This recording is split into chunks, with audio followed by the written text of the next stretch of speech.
Weekly ট্রাভেলে স্বাগতম। এই পর্বে আমরা নিয়ে যাব 400 বছরের বেশি পুরানো একটি বটগাছ দেখাতে। এরপর যাব রূপগঞ্জের ব্লু লেক। ঘুরে দেখব এবং জানব এদের অনেক কিছু। সঙ্গেই থাকুন।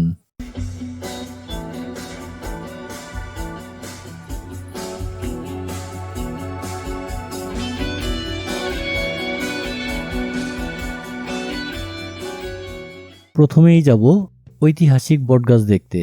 এখানে আসতে হলে কুড়িল বিশ্ব রোড থেকে বিআরটিসি বাসে করে নামতে হবে কাঞ্চন ব্রিজের আগে। ভাড়া জনপ্রতি 40 টাকা। ব্রিজের আগে নেমে যেতে হবে বামে বা উত্তরে। এর জন্য অটো ভাড়া করতে হবে। অটোগুলো থাকে ঠিক এখানে। একটা কথা মনে রাখবেন, কোনো স্পটে যাওয়ার জন্য লোকাল কোনো অটো নেই, আপনাকে রিজার্ভ নিতে হবে। বটগাছ গেলে 100 থেকে 120 টাকা। খুব কম খরচে কিভাবে যেতে পারবেন চলুন দেখা যাক। এখানে লোকাল অটো যায় উলুখোলা। আপনাকে নামতে হবে কালনী বাজার। ভাড়া জনপ্রতি 20 টাকা। কালনী বাজার আপনাকে ওই পার নামিয়ে দিবে। এখানে অটো পাবেন বেলদি যাওয়ার। অন দ্য ওয়ে আপনি নামবেন বটগাছের সামনে। বলবেন হিরনাল বাগবাড়ি বটগাছ অথবা আল হাদি মাজার। অটো ভাড়া 10 টাকা। ঝিনাইদহ জেলার কালীগঞ্জের মল্লিকপুরে রয়েছে এশিয়ার বৃহত্তম বটগাছ। ধারণা করা হয় হিরনাল বাগবাড়ি বটগাছ এশিয়ার দ্বিতীয় বৃহত্তম বটগাছ। এই বটগাছটি প্রায় 1 একর জায়গা নিয়ে বিস্তৃত। গাছটির বয়স কারো মতে 400 বছর, কারো মতে 500 বছর। বলা হয় গাছটি যে জায়গায় অবস্থিত এর মালিক ছিলেন শাহ আল হাদি। আরও বলা হয় আল হাদি প্রায় 500 বছর আগে এই এলাকায় বসবাস করেছেন। পাশেই আছে শাহ আল হাদির মাজার। চলুন এখানে যেহেতু এসেছি মাজারটা একটু দেখে আসি। লোকালরা বলেন শাহ আল হাদি হলেন 360 আউলিয়ার একজন, কিন্তু 360 আউলিয়ার লিস্টে শাহ আল হাদির নাম নেই। বলা হয় শাহ আল হাদি ছিলেন মিরপুরের হযরত শাহ আলীর এক মাজার আছে তার বড় ভাই, কিন্তু শাহ আলীর ইতিহাস জানলে তার কোনো ভাইয়ের নাম উল্লেখ নেই। চলুন হযরত শাহ আলী সম্পর্কে একটু জানি। হযরত শাহ আলী 1411 সালে জন্মগ্রহণ করেন। তিনি 40 থেকে 100 জন শিষ্য নিয়ে 1434 সালে বাগদাদ থেকে দিল্লি আসেন। সেখানে বিয়ে করেন এবং পরে বাংলাদেশের ফরিদপুর এসে থাকেন। এরপর ঢাকার মিরপুরে আসেন। এই অঞ্চলে ইসলাম প্রচার করেন। আনুমানিক 1480 সালে তিনি মারা যান। তবে তার সমাধিসৌধে সংরক্ষিত একটি গ্রন্থ অনুসারে তিনি 1577 খ্রিস্টাব্দে মারা যান। কোনো ইসলামী পণ্ডিতের মতে তার মৃত্যুর বছর 1507 খ্রিস্টাব্দ। শাহ আলীর ইতিহাস থেকে তার ভাই ছিল বলে জানা যায়নি। শাহ আল হাদির সম্পর্কে তেমন কিছু জানা যায়নি। তবে এতটুকু জানা যায় শাহ আলী ছিলেন সুলতান আলীর বংশধর, যিনি ছিলেন আলী আল হাদির ছোট ভাই। সেই হাদি এই হাদি এক নয়, কারণ সেই হাদির জীবনকাল 828 থেকে 868 সাল পর্যন্ত এবং 12 জন শিয়া ইমামদের মধ্যে তিনি ছিলেন 10ম ইমাম এবং তার মৃত্যু হয় ইরাকে। যাই হোক, মাজারের সামনে বিশাল গাছটি দেখতে বটগাছের মতো ছোট পাতাসহ। মাজারে এটি সিন্নি গাছ নামে পরিচিত। এতে এক ধরনের ফল ধরে যা পাকলে হলুদ হয়ে যায় এবং আঙ্গুরের মতো স্বাদের হয়। ঋতুতে ভক্তরা এটি শ্রদ্ধার সাথে খায়। এবার আমাদের নেক্সট গন্তব্য ব্লু লেক। ব্লু লেক হলো কালনী বাজার ও বাণিজ্য মেলার ঠিক মাঝামাঝি রাস্তায়, অর্থাৎ কালনী বাজার থেকে 1 কিলোমিটার দক্ষিণে এবং বাণিজ্য মেলা থেকে 1 কিলোমিটার উত্তরের রোড থেকে পূর্বে যেতে হবে। কাঞ্চন ব্রিজ থেকে উলুখোলাগামী অটোতে আপনাকে যেতে হবে সেক্টর 21। ভাড়া জনপ্রতি 20 টাকা। এই আন্ডারপাস দিয়ে রাস্তা পার হয়ে আপনাকে হেঁটে যেতে হবে সামান্য পথ।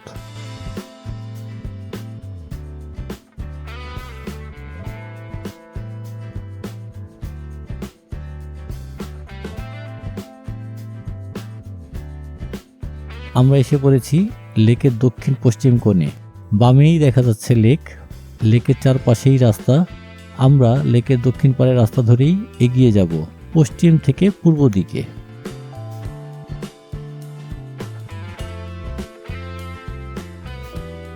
লেকের চারপাশে আছে অসংখ্য রেস্টুরেন্ট।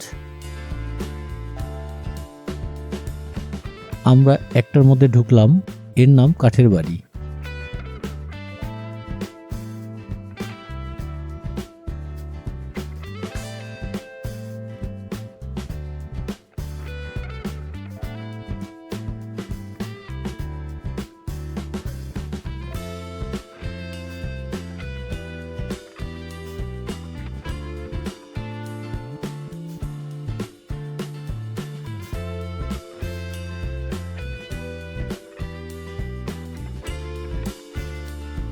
দেখুন লেকটা, রৌদ্রে পানি নীল লাগে, তাই এর নাম ব্লু লেক।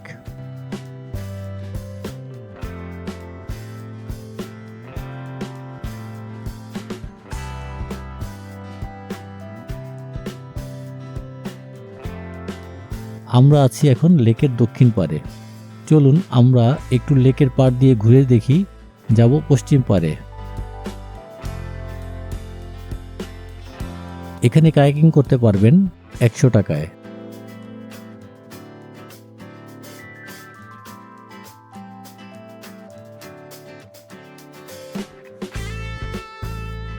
বোটটি দেখুন কি সুন্দর করে সাজানো, আরামদায়ক ভ্রমণ হবে। বোট রাইড করতে পারবেন ঘন্টায় 600 টাকা, এক রাউন্ড 300 টাকা। দামাদামি করে নিতে পারবেন। বোটে 4 জন বা বেশিও উঠতে পারবেন।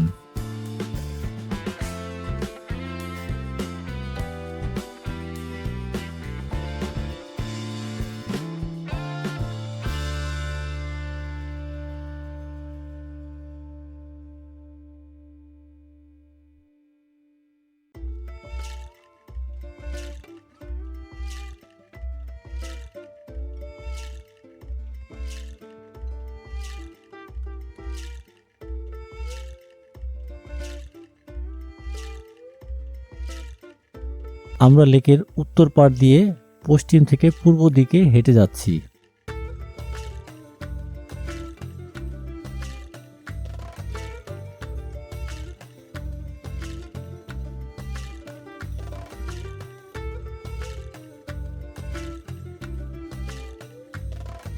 এখানেও বেশ কিছু রেস্টুরেন্ট আছে।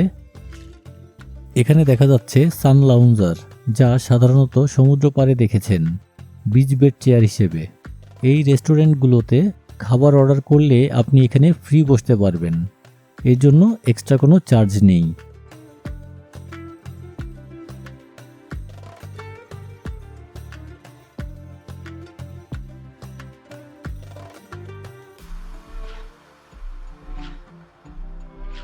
এই রেস্টুরেন্টের নাম হলো কুঁড়েঘর রেস্টুরেন্ট।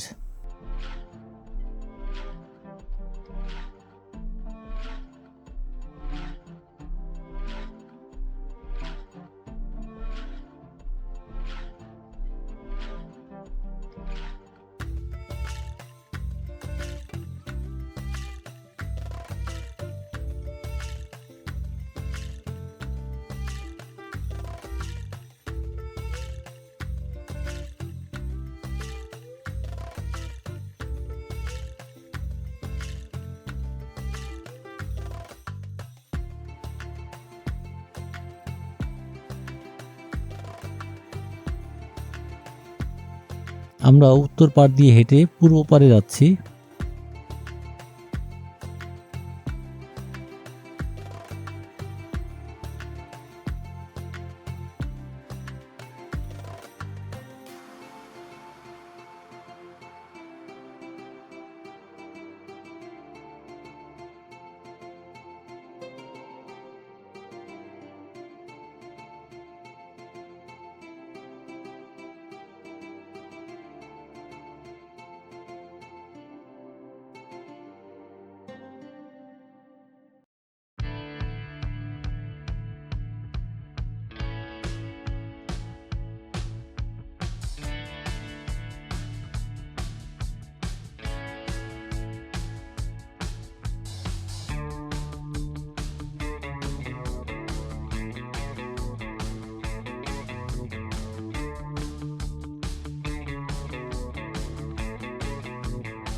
লেকের পূর্ব পাড়েও আছে বেশ কিছু রেস্টুরেন্ট।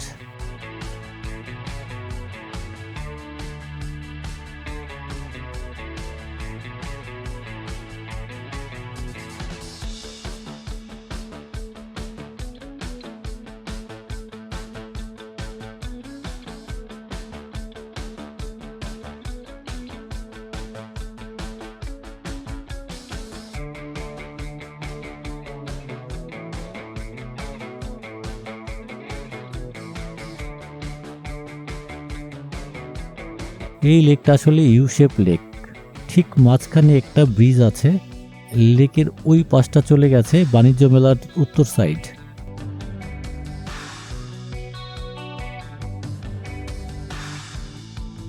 আমরা এখন এই ব্রিজে উঠব।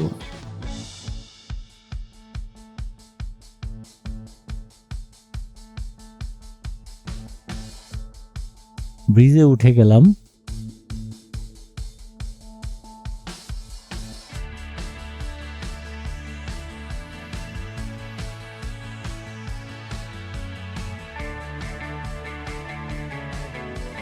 ওই যে বাণিজ্য মেলা দেখা যাচ্ছে।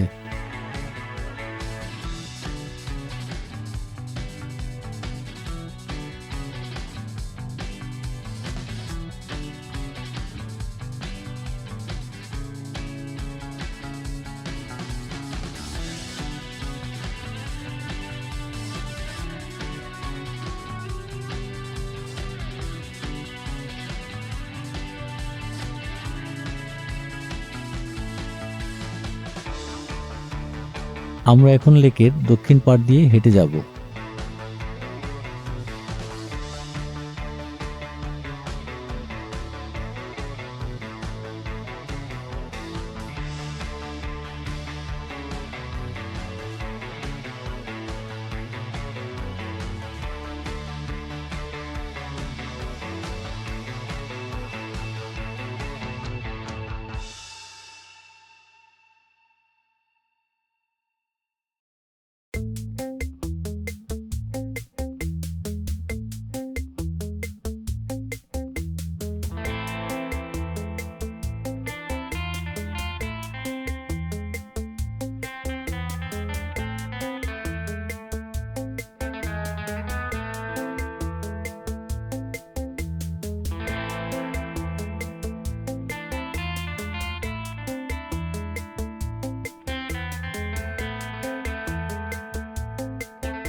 সামনে জঙ্গল, তাই কিছুটা রাস্তা দিয়ে যাই।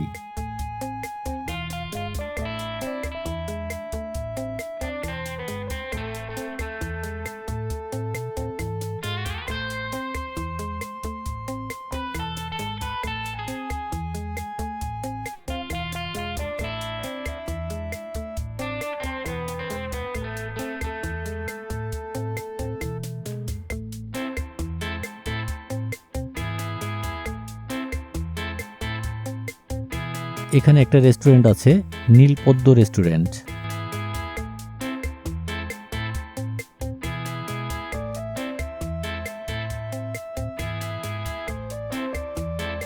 চলুন একটু ভিতরে যেয়ে দেখি।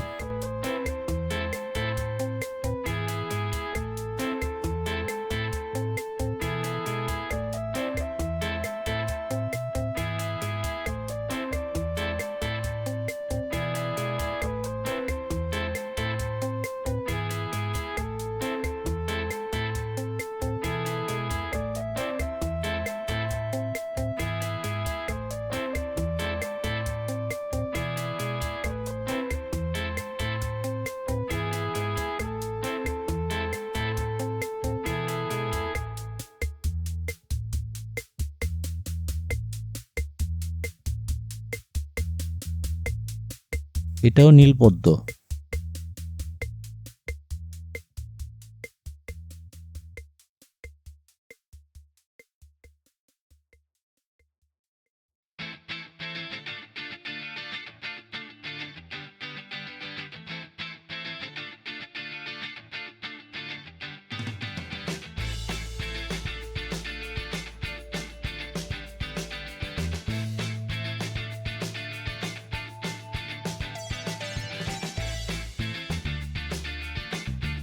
খুব চমৎকার করে সাজানো।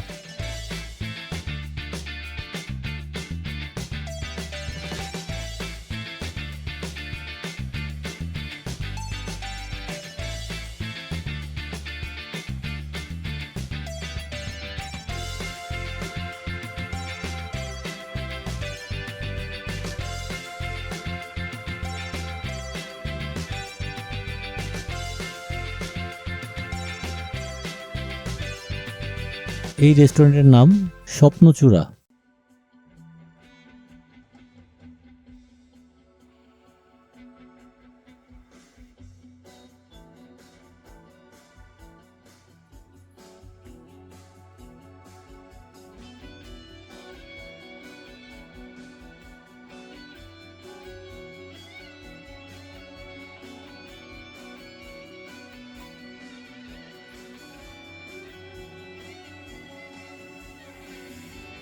ব্লু লেকের পারে আপনাদের প্রায় সব রেস্টুরেন্ট দেখালাম। আপনাদের যেখানে ভালো লাগবে চলে আসতে পারবেন। আজ এই পর্যন্ত। ভালো লাগলে লাইক বাটনে ক্লিক করবেন। আপনাদের কোনটি ভালো লাগলো কমেন্টে লিখবেন। দেখা হবে নেক্সট পর্বে। ঘুরবো রূপগঞ্জ উপজেলার চেনা অচেনা আরও অনেক টুরিস্ট স্পটে। সে পর্যন্ত ভালো থাকবেন।